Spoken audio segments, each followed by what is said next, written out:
nyika ino yatigere matambudziko izere nyanyise zvinonetsa moyo nzara zvirwere ndufu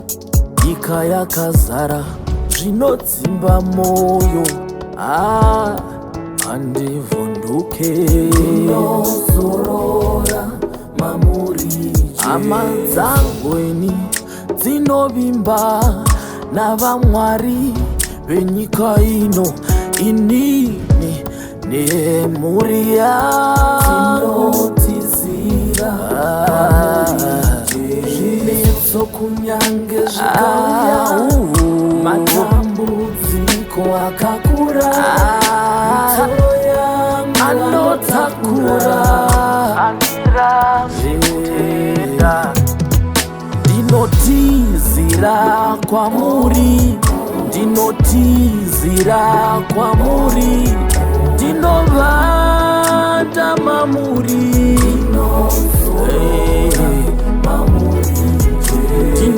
ndinotizira kwamuri,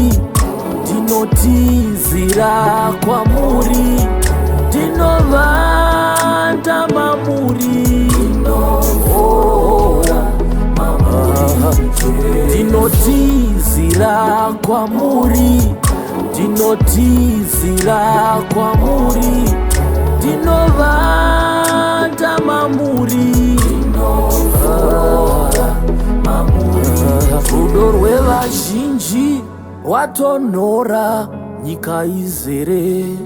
kunyengera asi mamuri ndawana ndinozorora mamuri dzangu shamwari dzanditiza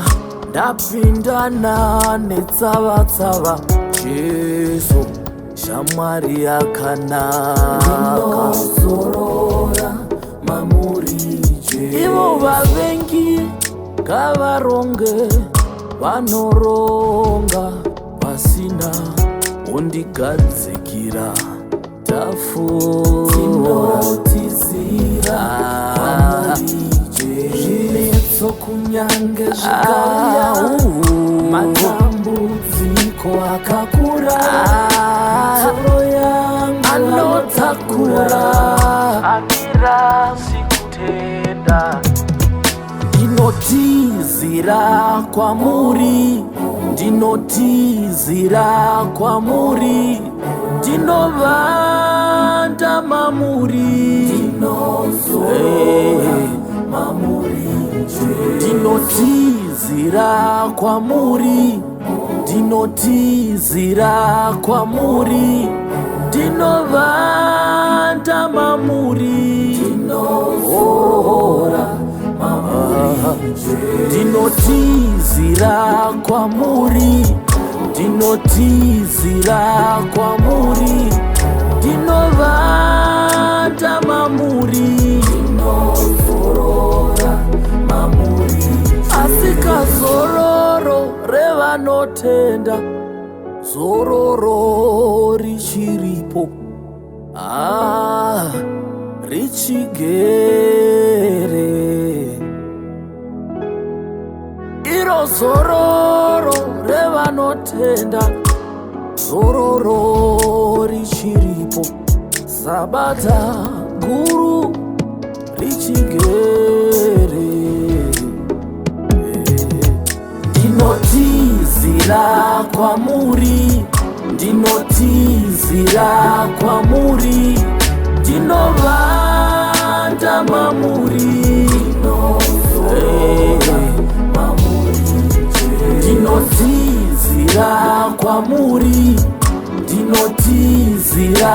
kwamuri, ndinovanda mamuri, ndinotizira kwamuri, ndinotizira kwamuri, ndinovanda mamuri.